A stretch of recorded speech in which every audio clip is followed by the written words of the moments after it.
Sarjana Unpad telah hadir Dr. Sarifah Nurjana selaku Dekan Fakultas Teknologi Industri Pertanian yang akan mengupas tuntas terkait dengan inovasi teknologi agroindustri. Bu Sarifah, kumaha damang? Alhamdulillah sehat. Jadi saya itu kalau dengan Bu Sarifah ya, kalau bicara itu harus hati-hati. Harus hati-hati. Kenapa? Saking lembutnya gitu loh. Asal bukan lembut. Bukan makhluk halus ya. Sebetulnya Bu Sarifah itu aslinya dari mana tuh? Oh iya, saya tuh sebenarnya aslinya dari Jogja. Dari kecil di sana sampai masa kecil, masa remaja sampai masa remaja itu di sana. Sampai SMA. Sampai SMA. Iya, iya. Jadi, sebetulnya Jogja dengan Solo mirip-mirip ya. Putri Solo itu atau Putri Jogja itu sehalus Putri Solo atau Putri Solo tetap lebih halus? Sepertinya Putri Solo lebih halus. Oh, lebih halus. Ya. Kenapa ya? Mungkin ya adatnya juga agak berbeda. Berbeda antara ya. Solo dan Jogja. Bedanya apa? Bedanya di mana ya? Kami itu biasanya dengan orang tua itu agak lebih dekat. Lebih bisa menceritakan semuanya. Iya. Kalau di Solo itu unggah-ungguhnya itu lebih ini ya. Oh gitu ya. Sampai sekarang begitu? Atau agak berubah? Bergeser juga? Agak berubah. Agak berubah ya. Agak berubah, lebih terbuka. Lebih terbuka. Iya. Nah ini juga cukup menarik Bu ya, kan Jogja itu terkenal sebagai kota pendidikan ya. Nah kenapa Ibu hijrah ke Jawa Barat khususnya di Bandung? Gimana tuh ceritanya? Ya, ceritanya begini. Waktu itu SMA. Nah SMA itu kemudian kita kan pasti ingin kuliah itu. Ya. Kebetulan saya punya 2 kakak, yang paling besar sama nomor 2, saya nomor 3. 2 kakak itu begitu SMA itu hijrah semuanya. Ke Bandung? Enggak, yang satu Jakarta, yang satu ke Bogor ke IPB. Iya. Jadi orang tua itu memang support banget anaknya itu pokoknya mandiri gitu kan kalau sudah SMA gitu. Nah kemudian saya berpikir kemana ini ya? Kok ternyata enak sepertinya keluar dari Jogja gitu. Di Jogja kan ada universitas juga yang besar gitu. Akhirnya saya pakai PMDK, milih di Bogor gitu. Memang pengenlah ke teknologi pertanian gitu. Mana yang kira-kira bagus ya? Sudah di Bogor. Alhamdulillahnya keterima gitu. Nah sesudah di Bogor lulus, nah saya terus berpikir ini kemana ini? Oh jadi Ibu tuh alumni IPB ya, bukan alumni Unpad ya? Saya sengaja nggak baca CV, biar kepo sayanya. Oh jadi alumni IPB, ya kemudian gimana selanjutnya? Ya, kemudian sesudah lulus, memang Bapak itu kan guru ya, jadi saya itu sudah terpola dari kecil pengennya itu jadi guru juga. Iya. Jadi saya melamar itu juga kalau tidak di perguruan tinggi di balai-balai yang ada media iswaranya. Oh gitu. Iya. Tapi Ibu nggak mau jadi guru sekolah ya, SMA, SMP itu nggak? Nggak pengen memang jadi dosen atau media iswara ya? Kenapa Bu nggak mau jadi guru seperti Bapak? Bapak guru di SMA? Guru apa ya? Beliau itu guru SPG zaman SMA ya. Iya, setara SMA ya. Kemudian jadi penilik, nah, jadi muter-muter terus. Asik juga sepertinya ya jadi guru. Iya. Oke, kembali jadi dosen atau widya iswara. Terus gimana Bu? Ya, terus saya memasukkan lamaran ke banyak tempat. Kebetulan pas saya ingat banget itu bulan Oktober ya. Jadi saya bukan diterima sih, ada balasan surat di 3 tempat di Lampung. Unila, kemudian di sini di Unpad, sama di Jogja. UGM? Bukan, di Widya Iswara. Widya Iswara. Iya. Kemudian saya bingung karena tiga tempat itu tempat yang memang saya pengen di situ. Iya. Tentu saya harus diskusi sama orang tua. Terus kata orang tua begini, kalau ke Lampung, Bapak Ibu kalau nengok harus nyebrang Lampung. Iya. Kalau di Jogja terlalu dekat. Pilihannya adalah ke Bandung. Sudah akhirnya alhamdulillah saya teruskan proses seleksinya dan sama sekali saya tidak kenal siapapun waktu masuk karena memang betul-betul saya memasukkan lamaran itu secara waktu itu masih pakai surat menyingkat. Ya. Jadi waktu dulu berbekal ijazah S1 ya Bu ya, melamar jadi dosen waktu S1, itu. Ya. Tahun berapa Bu? 93. 93. Iya. Jadi Ibu masuk IPB tahun berapa? 86. 86. Iya.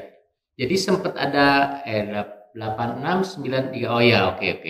Jadi langsung ya begitu lulus langsung melamar? Tidak juga. Oh iya. Saya lulus 91, kemudian 2 tahun? Ada jeda 2 tahun, itu ya kerja di sini, kerja di situ, tapi di swasta ya. Iya. Kemudian ya ternyata memang pilihannya pengen jadi guru. Gak terlalu enjoy ya di swasta ya? Gak terlalu banyak tekanan, menurut saya ya. Iya.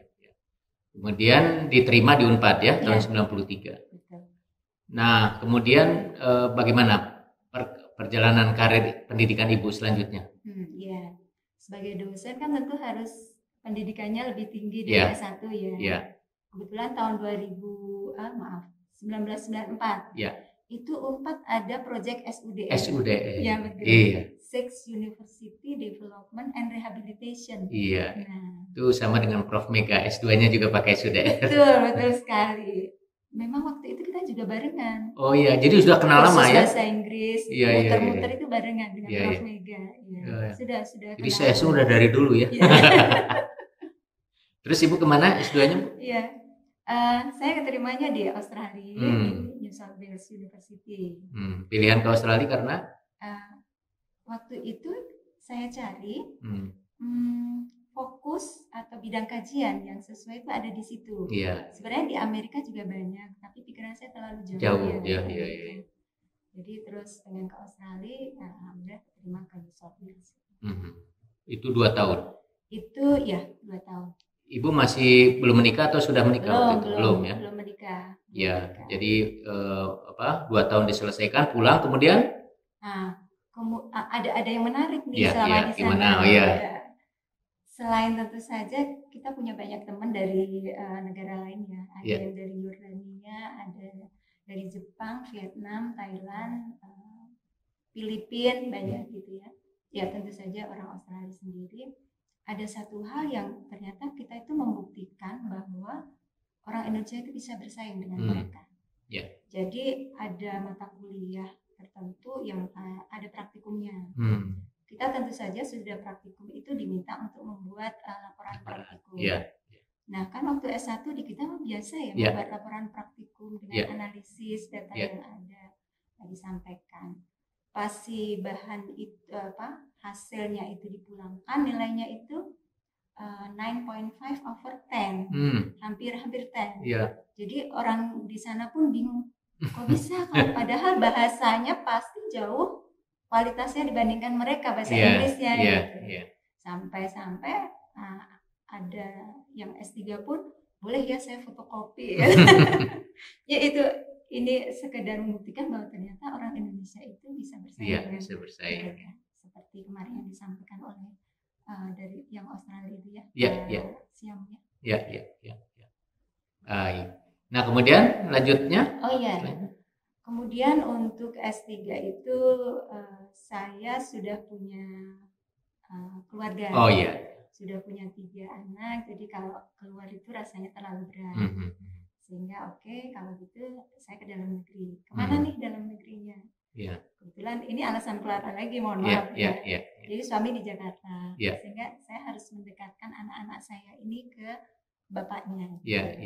Akhirnya saya apply ke Bogor, dan balik lagi ke program studi yang lama. Jadi dosen-dosen yang waktu S1 juga ketemu lagi. Masih ketemu. Pembimbing S1-nya jadi pembimbing S3. Tidak, beda. Sudah. Oh iya. Nah, sebetulnya kalau balik lagi Bu ya, kenapa pilihan studinya di bidang ini? Teknologi pangan Ibu ya kalau tidak salah? Saya ke teknologi industri pertanian. Nah, kenapa ke teknologi industri pertanian tuh? Gimana? Inspirasinya dari mana? Ya, jadi begini, kalau di Bogor itu pada saat awal itu kan matrikulasi 1 tahun. Kalau gitu gini, kenapa sejak awal waktu SMA pilihannya di bidang pertanian? Ya, memang dari awal pengennya ke teknologi pertanian. Gitu. Itu hebat, sudah tahu ya Ibu keinginannya gitu. Dari mana tuh? Sejak mulai kapan? Ya, sejak SMA sepertinya. Apa yang menjadi ilham atau inspirasi? Ya, yang menjadi ilham ya. Jadi gini, di Jogja itu kan banyak lahan pertanian ya. Tetapi biasanya mereka itu langsung menjual begitu, tidak diolah. Oke. Nah, pikiran saya kalau diolah itu kan tentu pasti memberikan nilai tambah yang lebih gitu Iya. Akhirnya makanya saya kuliahnya di bidang itu. Teknologi pertanian. Pilihan keduanya apa waktu itu? Oh belum ya, karena pertanian aja pokoknya ke IPB ya. Baru di IPB itu ada penjurusan. Ada, betul. Setelah tahun pertama atau tahun kedua penjurusan? Tahun kedua. Tahun kedua baru ada penjurusan. Nah, jadi Ibu bisa mempertahankan pilihan itu ya, tidak terpengaruh ya? Ya. Mungkin sifat Ibu begitu ya. Kalau Ibu sudah punya satu target tertentu, udah itu nggak akan ada yang bisa mengubah. Oke, nah kalau penelitian yang dilakukannya antara S1, S2, S3 itu kelihatannya sama atau ada perubahan? Iya, hampir semuanya tentang ekstraksi. Ekstraksi. Hanya komoditasnya saja yang berbeda. Yang pertama itu tentang pisang, banana. Kemudian yang kedua. Nah, yang diekstraknya apanya, Bu? Yang diekstraknya pati. Terus dijadikan apa? Nah, jadi saya beri treatment beberapa. Nah, outputnya itu tentu pati pisang yang mempunyai sifat yang berbeda-beda. Jadi yang A bisa untuk weaning food, untuk baby. Yang B untuk yang biskuit dan sebagainya. Gitu. Jadi tergantung dari perlakuan yang saya berikan. Ada beberapa perlakuan. Jadi tidak bisa sama ya tepung itu untuk berbagai produk ya. Jadi tidak bisa. Sangat spesifik ya. Karena dengan proses yang berbeda, hasilnya juga akan berbeda. Kan ada amilosa, amilopektinnya nanti berbeda jumlahnya. Oke, sesuai dengan target ya, apa komposisinya yang akan kita ambil ya. Oke. Kemudian waktu S2-nya apa, Bu? S2-nya itu ekstraksi juga tapi sterol, ergosterol. Jadi selama ini kalau kita menyimpan padi, lama-lama si padi itu kalau kita buka menjadi beras, berasnya itu menjadi kuning. Nah, kenapa kuning? Itu ternyata karena ada invasi dari jamur di luar. Karena disebabkan oleh suhu, kemudian oleh RH gitu. Nah, saya ingin mencari metode bagaimana cara untuk melihat bahwa ini sudah rusak atau belum dengan cara melihat seberapa besar invasi dari jamur itu ke dalam padi. Iya. Kenapa Bu waktu S2-nya bergeser, tidak pisang lagi? Kebetulan di New South Wales itu ada project. Projectnya itu adalah tentang drying dan storing untuk paddy rice di Southeast Asia. Nah, kebetulan saya dari Indonesia pasti cocok. Iya. Baik. Nah, kemudian S3-nya? S3-nya saya mengambil ekstraksi dari teripang, beda lagi. Teripang itu FPIK jadinya ya? Iya, betul. Pembimbing 2 saya memang dari kelautan. Iya. Jadi teripang tuh ikan laut ya? Teripang tuh ikan? Teripang sejenis ikan. Sejenis ikan yang ada di laut? Ada di laut, di dasar laut. Jadi ngambilnya itu harus menyelam. Waduh, lumayan itu ya. Tapi bukan saya ya. Iya. Kita tinggal pesan. Iya. Nah, apa menariknya Bu di situ? Ini menarik sekali teripang itu. Dia itu banyak mengandung omega 3, banyak banget spalen dan sebagainya. Jadi kalau saya habis mencuci teripang saja, itu tangan tuh menjadi halus sekali.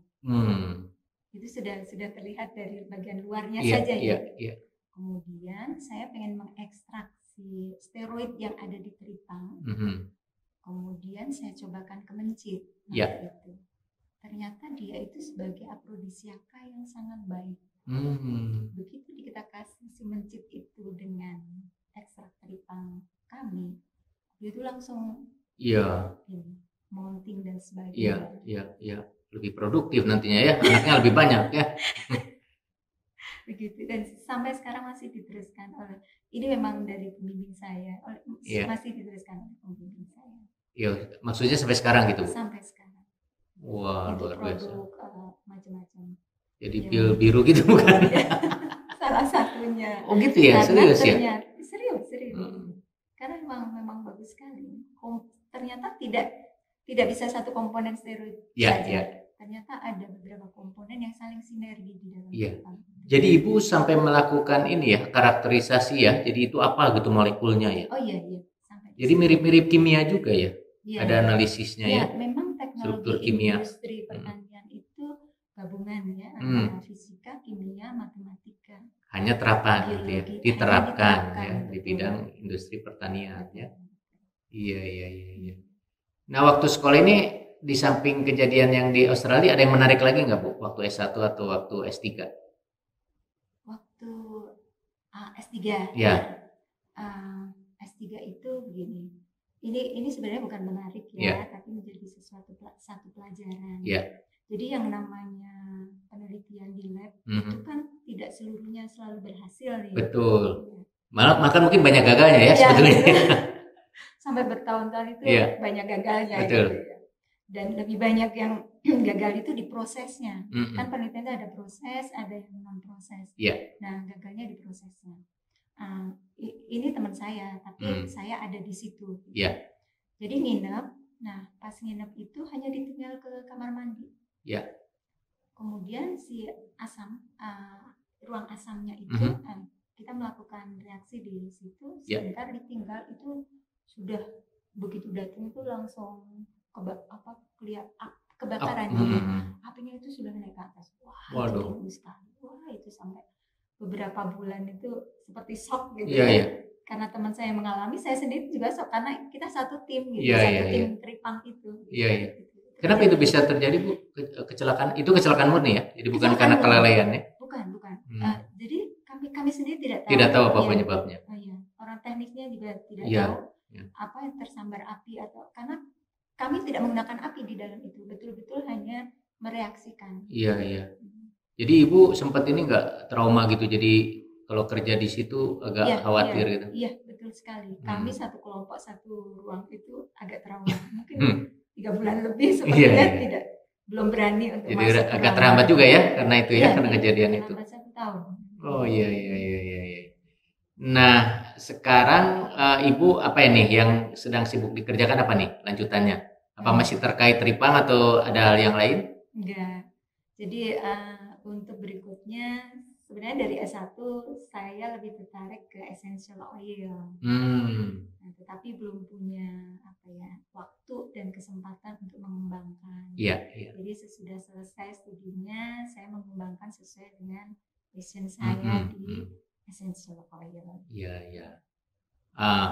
Nanti kita cerita tentang itu ya, karena itu kan pasti tidak lepas juga dari topik utama kita ya Bu ya, tentang inovasi teknologi agroindustri ya. Saya ingin masuk ke ranah pendidikan Bu. Jadi kalau Ibu merefleksikan pengalaman S1 dulu di IPB tahun 86 ya, sampai dengan 91, dengan sekarang apa yang Ibu lihat perbedaan? Tentu yang pertama adalah metode pembelajarannya sudah jauh berbeda ya. Kalau dulu kita satu arah, dosen yang menyampaikan, kita mendengarkan. Kalau sekarang tidak, justru dieksplor untuk student center learning. Semuanya itu adalah student yang aktif, sedangkan dosen seperti tutorial, menjadi tutornya saja. Fasilitatornya saja. Itu dari metode.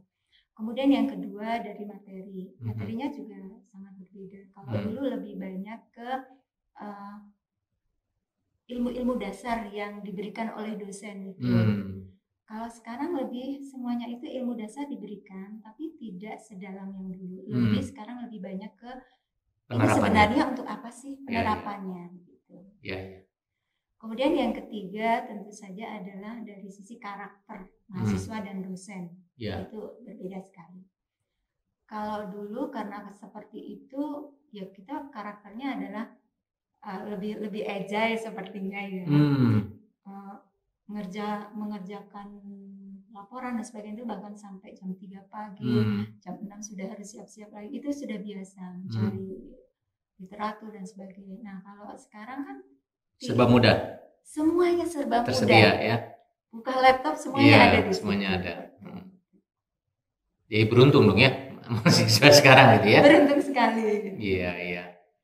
Nah, kemudian ini peminatnya gimana tuh di prodi atau keilmuan Ibu itu kalau dilihat trennya? masih menarik ya. Kalau Ibu kan luar biasa ya, sejak SMA tahu apa yang mau dipelajari gitu ya.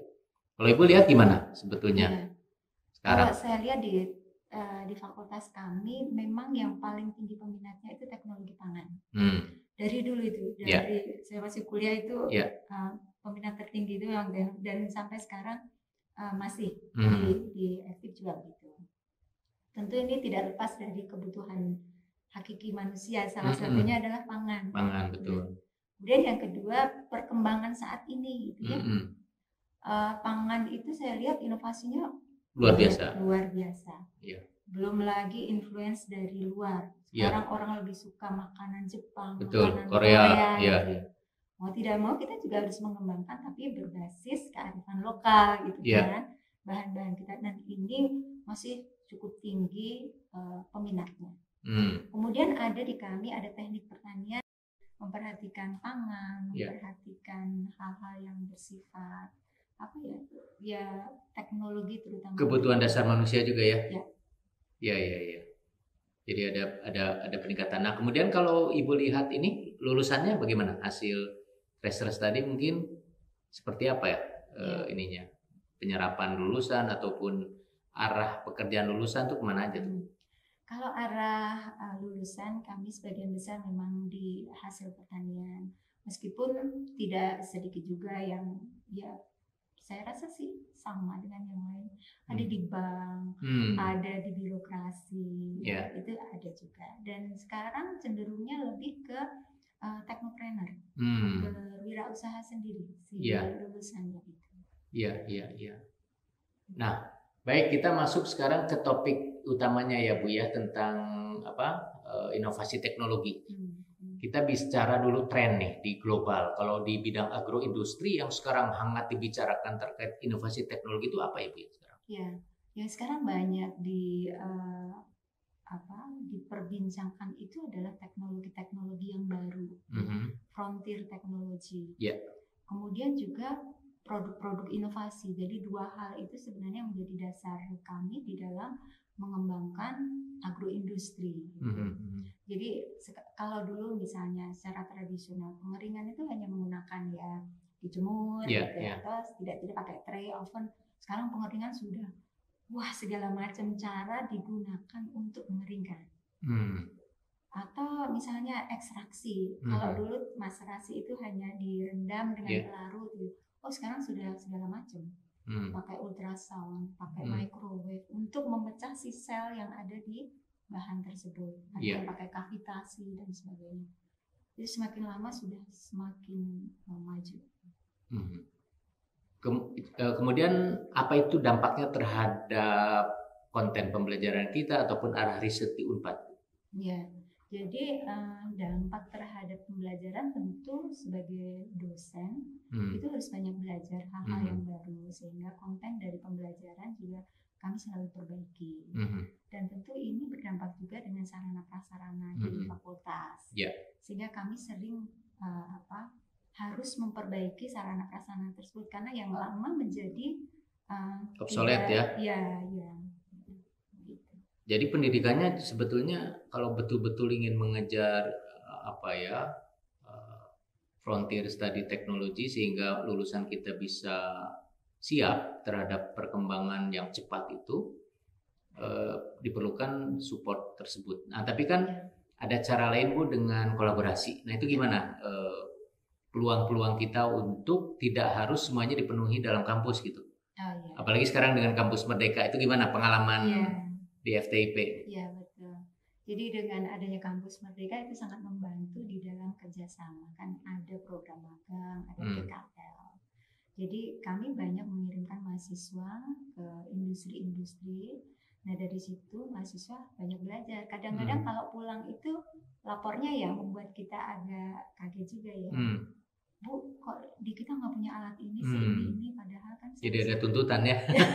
Betul, tuntutannya. Karena di luar sudah seperti apa ya. Betul, jadi naik. Dan selain itu kita juga lebih meningkatkan kerjasama dengan industri sekarang. Jadi tidak hanya untuk magang, riset bareng juga banyak kita lakukan. Jadi ini bisa menjadi entrepreneurial faculty ya. Karena kan juga banyak pasti inovasinya. Nah, kalau boleh Ibu bercerita beberapa yang bisa di-mention ya, karena pasti banyak inovasi-inovasi teknologi yang dihasilkan di FTIP, mungkin sekaligus promosi nih ke pemirsa apa aja nih? Banyak. Di kita ada propolis tuh segala macam. Itu bermula dari penelitian salah satu dosen kami, kemudian berkembang, produksinya pun masih di kami, tapi sudah berkembang jauh menjadi di mikro enkapsulasi, kemudian ditambah formulasinya dan sebagainya. Kemudian produk-produk pangan fungsional kita juga cukup banyak. Dan kita juga sudah bekerja sama dengan beberapa industri untuk mereka minta misalnya formulasi yang lebih baik dari yang sebelumnya, atau mereka minta produk baru. Gitu. Kadang-kadang produk kita juga mereka ingin terapkan, termasuk teknologinya. Jadi kami itu produksinya adalah teknologi. Betul. Dan juga produk realnya, juga sistem manajemennya. Dan itu kan bisa menghasilkan ini ya, paten ya Bu ya? Betul. Paten proses ya? Iya. Dan itu bisa hilirisasi ya? Iya. Ada contoh baiknya mungkin Bu, suatu paten yang bisa dihilirisasi, quote and quote komersialisasi. Iya. Jadi tahun kemarin kami mendapatkan hibah paten itu sampai 36 ya, luar biasa. Tahun kemarin. Jadi kita dorong memang dosen-dosen yang punya purwarupa, punya formulasi produk ataupun teknologi itu untuk mengajukan paten, dan kebetulan di Innovcore kan alhamdulillah banyak program untuk itu. Nah, salah satu contoh yang kebetulan saya sendiri biar tidak lari kemana-mana adalah paten untuk produksi minyak asiri melati. Melati itu bisa diproduksi dengan beberapa cara, tetapi yang paling optimal itu adalah dengan cara enfleurasi. Karena demandnya cukup tinggi, wanginya juga menyerupai wangi melati yang asli. Dan saat ini sedang diterapkan di Pemalang. Pemalang itu dia mempunyai perkebunan melati yang cukup banyak sepanjang pantai. Itu sepanjang mata memandang itu melati semua. Selama ini hanya dijual untuk produk segar bunga, diekspor sampai Singapura. Nah, beberapa produk bunga melati yang tidak terjual, yang dijual itu yang masih kuncup. Nah, kadang pada saat sortasi kan ada yang sudah agak membuka dan sebagainya. Itu yang kita gunakan sebagai bahan baku untuk membuat minyak asiri bunga melati, dan harganya per liternya bisa mencapai 30 juta. Sangat mahal. Jadi nilai tambahnya sangat tinggi. Nilai tambah ya. Justru malah melampaui tadi ya, kalau diekspor dalam bentuk apa tadi, masih kuncup ya? Kalau yang masih kuncup kira-kira perbandingannya dengan kalau sudah bisa diproses menjadi minyak tadi berapa Bu? Kalau kuncup, penaikannya berapa kali lipat tuh nilai ekonominya? Kuncup itu kan sekitar 5.000 per kilo, kan jadi 30, tapi tentu saja kita harus menghitung biaya produksi juga tidak sedikit. Artinya kalau didorong saja udah itu semua, daripada diekspor, dijadikan aja minyak asiri semua gitu. Pernah ada ini nggak perbandingan? Tidak bisa juga, karena kan mereka juga membutuhkan bunga-bunga yang masih segar. Artinya gini Bu, kalau diambil langsung dari yang masih segar itu akan lebih tinggi ya kandungannya? Saya lebih tinggi tapi kurang ekonomis. Baik. Itu tuh untuk parfum ya Bu ya? Ya, itu untuk parfum. Baik. Nah, jadi Ibu kerjasama dengan industri ya dalam kaitan dengan itu ya. Jadi kalau kembali ke motivasi Ibu masuk ke program studi ini, jadi sudah terjadi ya? Jadi adanya peningkatan nilai, sehingga petani ataupun siapapun yang terlibat di dalam bidang itu sejahtera ya, bukan hanya jadi pekerja biasa tapi juga mendapatkan manfaat dari itu. Ya, memang tujuan agroindustri itu kan pertama meningkatkan nilai tambah dari transformasi bahan menjadi produk itu, meningkatkan nilai tambah. Yang kedua meningkatkan daya guna. Ya, contoh misalnya tadi melati, tadinya hanya untuk bunga di meja, sekarang sudah untuk wangi teh, nanti ekstrak minyaknya untuk parfum dan sebagainya. Iya. Atau produk yang lain, misalnya kita punya buah misalnya, wortel misalnya. Iya. Selama ini pakai sayur, tapi dengan adanya transformasi teknologi bisa dibuat untuk makanan bayi, kita kalengkan, kita jual ke sana. Kemudian bisa juga untuk membuat masker dan sebagainya, produk-produk yang lain itu daya gunanya menjadi meningkat. Iya, iya. Selain itu juga untuk meningkatkan daya saing nih. Iya. Ya selama ini produk kita itu banyak yang dijual dalam bentuk raw material. Nah, kemudian yang diekspor juga raw material. Iya. Begitu balik lagi itu sudah finish good. Iya. Yang kita gunakan harganya itu berlipat-lipat. Iya. Tapi kalau kita bisa lakukan pemberian teknologi, kita bisa lakukan transformasi teknologi di kita, wow, itu akhirnya ujung-ujungnya daya saing kita meningkat, petaninya kesejahteraannya juga diharapkan meningkat. Nah, dalam kaitan itu, Bu, kalau Ibu melihat Indonesia ini sudah berapa mandiri sebetulnya dan sudah berapa berdaulat dalam konteks yang Ibu barusan sampaikan ya, dalam sektor agroindustri ini, atau kita juga masih lebih banyak akhirnya ketergantungan. Itu bagaimana kalau di bidang agroindustri kita? Iya. Jadi gini, kalau mandiri untuk bahan baku, insya Allah kita sudah ya, karena ditanamnya di kita sendiri. Betul, ya. Betul. Tapi mandiri untuk produk akhir, nah itu rasanya masih kecil. Ya. Tapi tentu ini harus diusahakan, tidak bisa seperti membalikan tangan. Betul. Ya.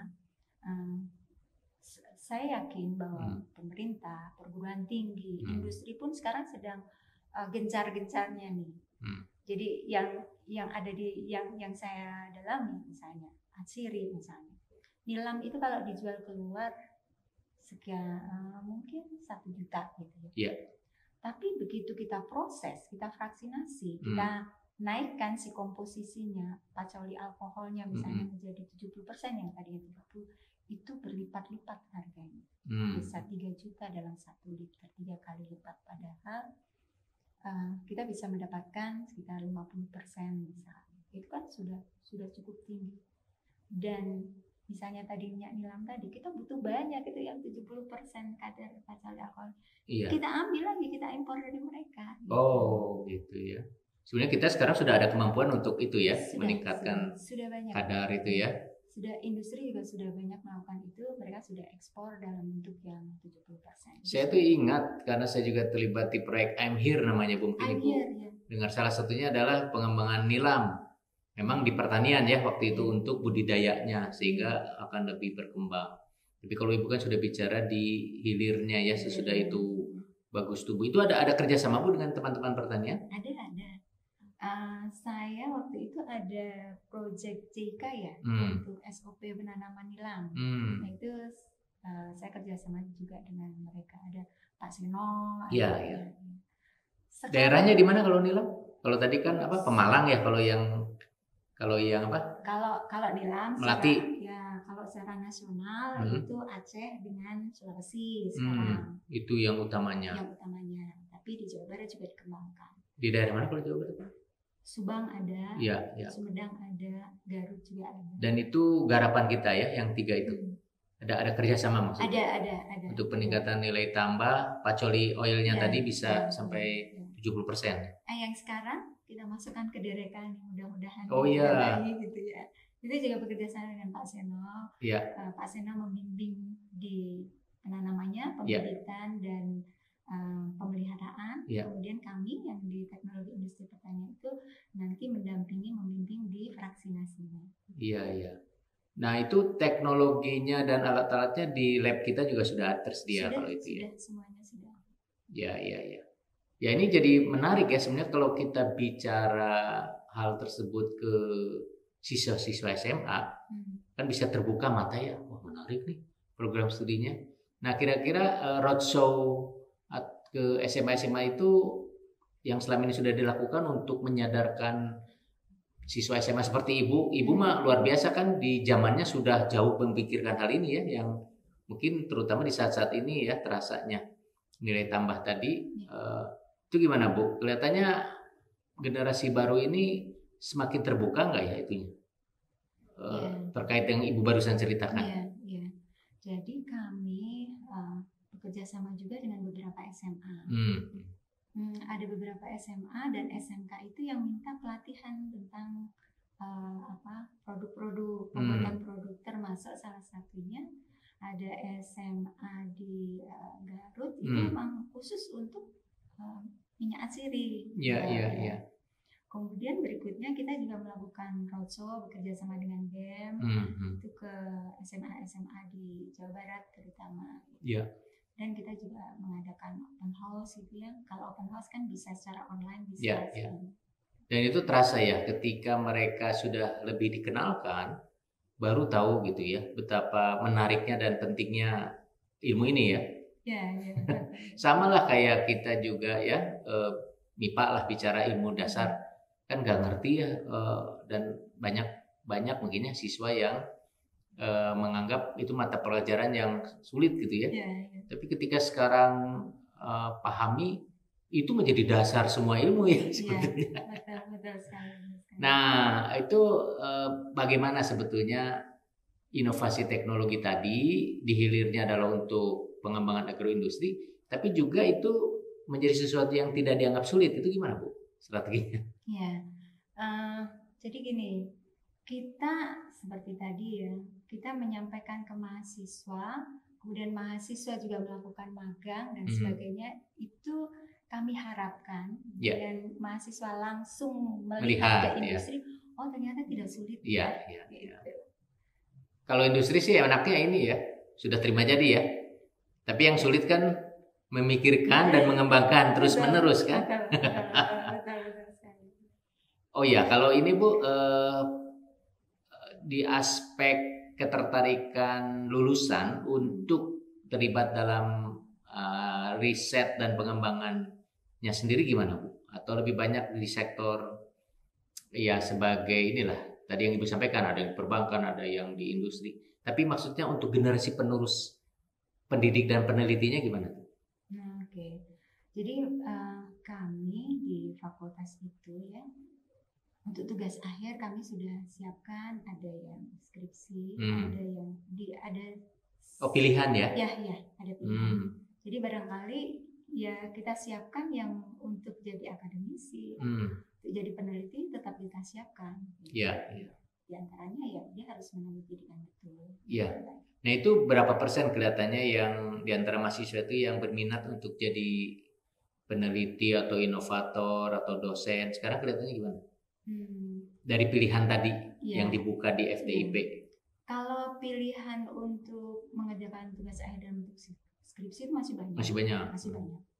Tapi saya rasa untuk pilihan tadi karir itu cenderung anak-anak itu lebih suka untuk mandiri. Teknopreneur tadi ya pilihannya ya. Iya, betul. Iya, karena ada fleksibilitas ya, ada tantangan. Betul. Wirausaha tapi berbasis teknologi. Jadi dia meneliti dulu. Sudah firm, optimal, baru dia kembangkan. Iya. Ibu bisa mention nggak alumni yang berkesan buat Ibu nih yang menjadi contoh untuk alumni-alumni lain dalam kaitan dia sebagai teknopreneur. Dia punya karya, inovasi dia yang dibimbing oleh dosen, kemudian itu dari situlah kemudian dia kembangkan terus. Iya, baik. Salah satu contohnya misalnya ada alumni sekarang itu punya pabrik coklat, Dilco. Itu alumni kami cukup besar. Kelebihan teknologinya apa dibandingkan coklat biasa? Dia dari formulanya dia temukan, kemudian dari prosesnya, proses itu dia buat yang optimal sehingga hasilnya itu aroma dan komponennya itu sesuai apa yang diinginkan. Iya.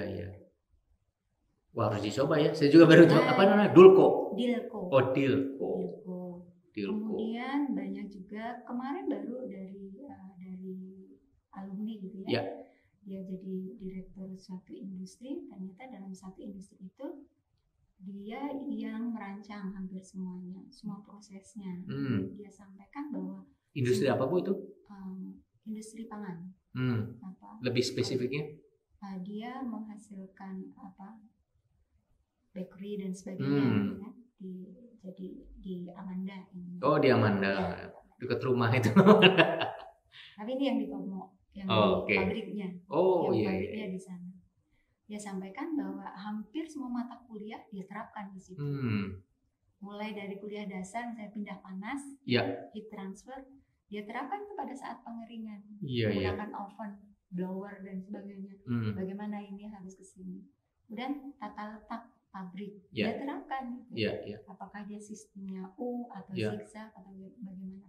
Yang masuk itu tidak boleh berdekatan dengan barang-barang yang tidak diinginkan dan sebagainya. Prosesnya harus, flow-nya harus jelas dan sebagainya. Kalau sudah begitu, artinya kita merasa bahwa ilmu yang diberikan itu alhamdulillah bisa diterapkan dan mereka sangat membanggakan. Iya. Kalau yang di sektor perkopian ada juga Bu? Kopi itu termasuk yang tadi saya sebutkan, coklat itu. Oh, Dilko juga sama ada produk kopi. Dia sekarang sudah punya banyak counter di beberapa tempat.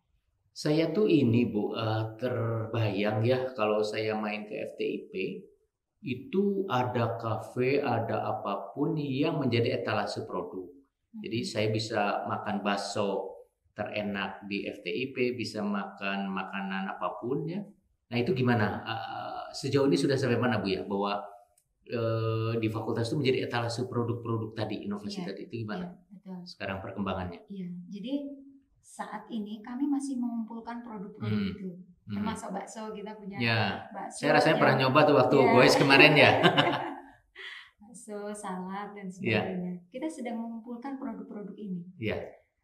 Sebenarnya ya intinya sih kami butuh investor. Iya. Karena itu mau tidak mau pasti harus ada modal ya. Bisa cerita Bu tentang itu? Iya. Jadi betul sekali ini yang belum kita garap dengan baik ya. Kita kerjasama dengan beberapa dinas sudah, tapi secara global gitu memang belum kita garap. Kita punya niat ke sana, tapi belum kesampaian. Gitu. Sudah banyak itu apa yang kita godok di fakultas, kita harus gini, tapi belum. Enggak, yang Ibu dengar ketika ngobrol dengan dinas terkait itu apa ya tantangan yang sebetulnya itu menjadi peluang bagi kita untuk berkontribusi atau mensolusikan berbasis inovasi teknologi yang dihasilkan. Kira-kira apa Bu yang sempatlah Ibu dengar? Jadi yang pertama adalah tentang lemahnya teknologi, penguasaan teknologi dari pelaku industri. Itu sebenarnya kita bisa introduksi sosialisasi teknologi yang ada. Kemudian yang kedua adalah tentang legalitas. Semacam ada proses sertifikasi begitu. Iya, betul sekali. Ada halal, ada pendaftaran dan sebagainya. Termasuk nanti harus sertifikasi untuk produknya. Nah, itu yang sebenarnya kita bisa berperan di situ. Sebenarnya kita sudah mulai, tapi memang belum banyak. Tapi sudah di beberapa tempat kita sudah melakukan hal tersebut. Sebenarnya potensinya besar ya kalau betul-betul ada integrasi tadi ya. Mahasiswa yang 1000 sekian, mungkin juga alumni. Kalau dosen itu tidak terlibat langsung tapi lebih sifatnya menggerakkan begitu ya. Kayaknya itu bisa menjadi kekuatan yang luar biasa ya Bu ya. Alumninya sudah ada berapa? Alumni ini saya belum. Sudah banyak lah. Sudah dari tahun. Oh iya, tahun berapa ya ininya berdirinya? Berdirinya itu 95. Sebentar. Waktu Ibu masuk udah berapa tahun ya? Waktu jadi dosen di Unpad tahun 93 waktu itu diangkat jadi dosen. Itu mahasiswanya angkatan udah berapa angkatan? Angkatan berapa itu? Yang saya ingat betul itu pada saat saya masuk itu, saya kebetulan di teknik pertanian itu semua mahasiswanya laki-laki. Oh ya? Ya. Wah, ini menarik juga nih gendernya nih, isu gender ya. Tapi sekarang sudah berapa persen? Oh, udah 50-50. Sudah 50-50. Iya. Berapa tahun ya? Yang kalau di fakultas kita 2005 sehingga. Oh ya, sebagai fakultasnya. Sebagai fakultas. Tapi sebagai program studinya jauh lebih lama. Jauh lebih lama. Iya. Nah, ini juga menarik ya. Tadi Ibu bilang isu gender ya. Kenapa? Padahal kan ini kan bicara tentang teknologi. Biasanya kan teknologi ranah laki-laki ya, tetaplah ada gender spesifik. Kenapa ada penurunan kira-kira? Sekarang banyak wanita di sektor itu juga. Jadi di kami itu ada 3 prodi yang mempunyai karakteristik yang Berbeda. sangat berbeda-beda. Oh. Yang satu teknik pertanian itu awalnya semuanya laki-laki. Ya. Kemudian ke sini sekarang hampir setengahnya itu laki-laki, setengahnya perempuan. Ya. Yang teknologi pangan terbalik. Hampir mayoritas itu perempuan. Ya. Sampai sekarang. Ya. Yang teknologi industri pertanian itu setengah-setengah laki dan perempuan. Barangkali ini terkait juga dengan apa ya? Jiwa perbedaan gitu ya. Laki-laki dengan perempuan gitu ya. Laki-laki itu senangnya ke teknik, kalau perempuan itu senangnya lebih ke apa ya, pernak-pernik dan sebagainya gitu ya. Mungkin. Jadi yang lebih hard itu teknologi pertaniannya itu sendiri ya. Yang dibandingkan pertanian. Industri pertanian ya. Karena kalau teknologi pertanian itu lebih banyak menggunakan otot gitu ya. Kalau industri pertanian banyak menggunakan mesin begitu. Kalau teknik pertanian itu di situ ada alat dan mesin pertanian. Ada teknik tanah dan air. Nah, itu kan biasanya ranahnya ke lapangan ya. Betul, ke lapangan. Iya. Nah, ada program di Jawa Barat petani milenial. Ya. Nah, itu gimana kaitan dengan program studi yang fakultas yang Ibu pimpin itu gimana tuh? Ya. Ada keterkaitan nggak? Ya, jadi gini, untuk yang petani milenial, jadi saat ini lebih banyak ke on farm, penanaman dan sebagainya. Tapi tentu saja di situ ada sarana prasarana IT dan sebagainya yang dibutuhkan. Jadi ada IoT, ada AI gitu. Kemarin kita sudah kerjasama dengan BPPP untuk ikut serta di dalam pengembangan petani milenial ini. Kemudian kemarin juga dengan Dinas Perkebunan kita sedang diskusi untuk kerjasama membina petani menggunakan teknologi yang sudah dihasilkan. Kalau precision farming itu ranah Ibu ya? Di teknologi pertanian. Di teknik pertanian itu. Ya, di teknologi pertanian ya. Teknik pertanian. Oh, teknik pertanian. Ya. Bisa diceritakan itu apa Bu? Maksudnya Bu? Precision farming. Ya, precision farming itu adalah jadi kalau kita melakukan pengelolaan pertanian, penanaman dan sebagainya, maka menggunakan alat-alat yang presisi atau tidak hanya alat, tapi kondisi proses yang presisi sehingga kita berharap bahwa hasil yang kita dapatkan itu adalah optimal.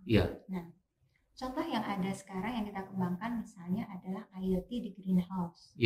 Selama ini greenhouse misalnya masih manual. Misalnya, atau misalnya sudah ada otomatisasi tapi otomatisasi masih manual. Nah, sekarang kita sedang kembangkan bekerja sama dengan Fakultas Pertanian dengan Balai Tatanen untuk mengembangkan greenhouse yang smart greenhouse. Yang presisi tadi. Jadi kalau suhunya diminta adalah misalnya X 24 derajat Celcius, maka di situ kita pelihara ruangan itu suhunya sekian. Tetap ya. Ada sensor-sensor ya. Nah, betul, ada sensornya. Kalau terlalu panas nanti kita kasih air. Kalau terlalu dingin nanti ada pemanasnya gitu. Kemudian untuk pupuknya juga sama ya. Jadi kita kasih probe di dalam tanah, kemudian di situ nanti ada monitornya yang kita atur. Oh, airnya kurang, berarti ini nanti akan langsung bekerja sendiri. Si air itu membuka pupuknya nambah dan sebagainya. Nah, yang kemarin kita hasilkan itu sudah dihilirisasi juga Bu ya, dikerjasamakan dengan pelaku greenhouse di tempat lain. Ya, sudah. Sekarang sedang diaplikasikan di Ciwidey. Kalau yang kemarin itu yang urban farming atau apa yang di waktu kita Hari Kartini itu? Itu gimana? Itu teknologi hidroponik. Lain lagi itu ya? Ya, itu lain lagi. Itu smart watering. Smart watering. Smart watering artinya memberikan air secara smart, tidak perlu sesuai kebutuhan. Tidak perlu energi listrik. Jadi pakai gravitasi itu. Ya, betul, semacam itu. Oh, jadi sangat ini ya, mudah juga gitu ya di masyarakat awam pun bisa memanfaatkan teknologi itu ya. Iya, iya. Dan, Nah, dan less energy gitu. Nah itu dia, itu yang saya mau singgung juga ya. Kalau bicara inovasi teknologi agroindustri kan tidak lepas dari isu anti global warming gitu ya, isu energi yang terbarukan gitu kan. Nah Ibu bisa cerita nih apa aja tuh yang sudah juga Unpad kembangkan terkait hal itu. Baik, terima kasih. Jadi kita juga sangat concern terhadap global warming ya. Jadi di kami juga ada beberapa penelitian terkait itu, juga pengabdian masyarakat. Jadi beberapa dosen yang di Teknik Pertanian sudah mengembangkan pemanfaatan energi surya untuk mengambil air ya. Ada di Indramayu, kemudian ada di NTT, gitu ya. Kemudian kita juga pernah aplikasikan di Unpad. Tetapi kemarin biasalah ada pencuri atau apa gitu ya yang jadi instalasinya itu jadi rusak gitu. Kemudian dari processing kita juga sudah mengembangkan melalui ALG mengembangkan pemanfaatan kemiri Sunan sebagai bahan baku green energy. Jadi biasanya kalau kemiri itu kan diambil minyaknya untuk nabati, oil nabati ya. Nah ini si kemiri Sunan ini mengandung bahan yang dia tidak bisa dimakan karena beracun. Poliesterinnya itu dia beracun. Sehingga kita gunakan dia untuk membuat biodiesel. Nah minyaknya dibikin biodiesel, kemudian pada saat proses pembuatan minyak itu ada juga produk samping yang sangat-sangat mempunyai nilai tambah tinggi, ya gliserin itu kan selama ini impor. Kalau kita bisa menghasilkan gliserin kan bisa substitusi. Kemudian kita juga kerjasama dengan Fakultas Pertanian. Jadi sisa dari pengepresan kemiri itu bisa dibuat bahan untuk anti tikus dengan Pak Wahyu. Ternyata itu sangat bagus untuk produk. Jadi nanti zero waste. Semuanya termanfaatkan. Semua termanfaatkan. Luar biasa. Ini nggak terasa kita sudah 1 jam nih ya, Bu. Jadi banyak hal yang sudah kita bincangkan. Kita sudah mengenal lebih dekat Bu Sarifah sebagai Putri Jogja yang diharapkan tidak menjadi Roro Jonggrang ya, tapi menjadi siapa yang ibunya Sangkuriang saya jadi lupa. Sehingga kemudian berpindah menjadi Putri Parahyangan dan betah di sini Bu ya. Terus tiasa nyaris bahasa Sunda. Jadi ini saya kalau dengan Bu Sarifah itu harus menjaga onggoh-ungguh ya. Tidak boleh terlalu bicara keras gitu ya, harus lembut, harus halus.